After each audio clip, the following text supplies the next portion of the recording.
guys, good evening. So nandito tayo ngayon sa Pier 2. So nakita nyo yan guys. Yes, yan yung view dito. Sobrang ganda. Ganito talaga siya paggabi guys. So today is Saturday. So ito yung view sa taasa. Ito yung view, lagi nyo nakikita sa araw pag day off mo dito. Ayan yung view. So, yung bridge na yan, naiikot yan. Pag alas 3 ng hapon, nawawala yan dyan guys. Yan yung bridge na nawawala pag hapon. Nawawala siya pag hapon. Umiikot yan yung bridge na yan guys. So, ito yan, bridge na yan. Sobrang ganda siya.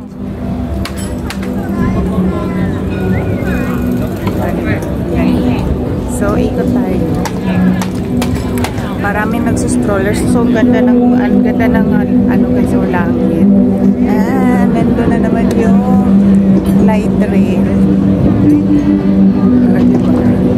Yung light rail. So, ako lang isa. Hindi, malapit na to sa bahay guys. So, ayan yung view natin. Tada! So, happy day off. Ayan yung light rail. Tada!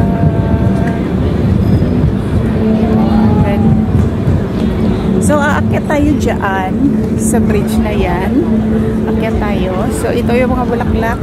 Dati, hindi ako nakakuha ng video dito sa gabi kasi nga, na-lowbat ako guys. Ang ganda dito pag ganitong oras. Walang init. Pag pumunta kayo dito ng tanghali, sobrang init.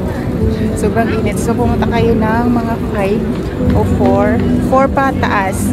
4, 5, 6, 7, 8, ganon. Sobrang ganda.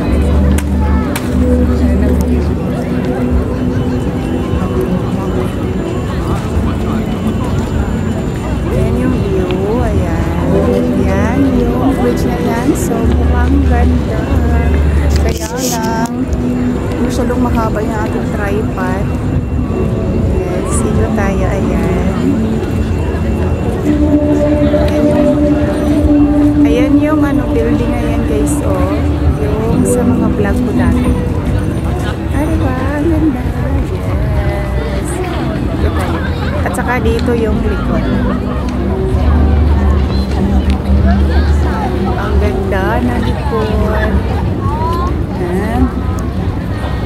Maraming tao ngayon kasi Saturday. And ito is tourist spot to. Kaya sobrang daming. So ilibot ko man kayo guys ha. Diba?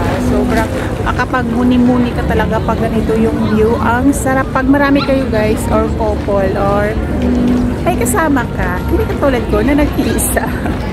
Pero malapit lang to sa bahay guys. So nandyan lang sa likod yung bahay ng employer ko. So malapit lang to. So naglalakad lang ako. Ayan yung building na lagi natin nakikita. Sa gabi guys, sobrang ma-appreciate mo kasi yung mga lights.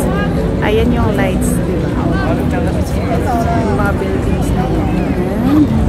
Ang daming chikiting pang family kasi today is Saturday. So, ilibot naman na kayo guys.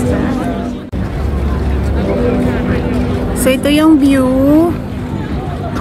Ayan, yung view dito guys. Sobrang ganda, o diba? So, ito yung bridge na yan.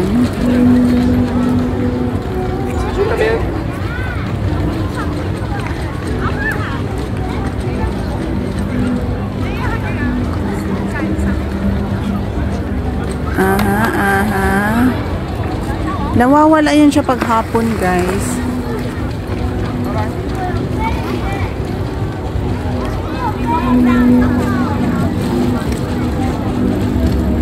May mga isda pala dito. So, punta tayo din doon guys sa bridge.